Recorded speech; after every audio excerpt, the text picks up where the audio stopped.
Always ડેરિવેટિવ્સમાં હંમેશા આપણે 2 Stokes લઈને આવતા હોય છે, એક બેર એક બુલ. બુલ સ્ટોક્સની વાત કરીએ તો સમાન કેપિટલ 160 159 ની આજુબાજુ છે.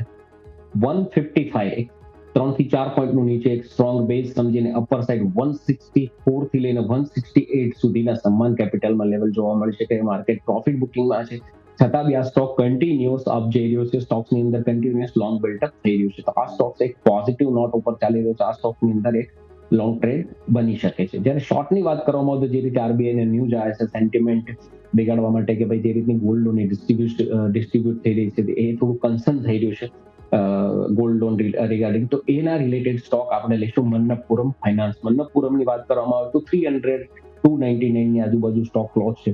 અહીંથી 307 નો એક સ્ટોપ લોસ સમજીને નીચે સાઈડ 292 285 સુધીના આ સ્ટોક્સમાં લેવલ મળી શકે છે. એક ટ્રેન્ડ સાથે ટ્રેડ કરતો સ્ટોક છે, જે માર્કેટ માઇનસ હોવા છતાં બી ઉપર જતો સ્ટોક છે. એક જે આપણે સ્ટોક્સ ડાઉન સાઇડ સિલેક્ટ કર્યો છે RBI news sentiment related stocks આપણે સિલેક્ટ કર્યો છે કે જેની અંદર ન્યૂઝ બેઝ થોડી સેલિંગ આવી શકે.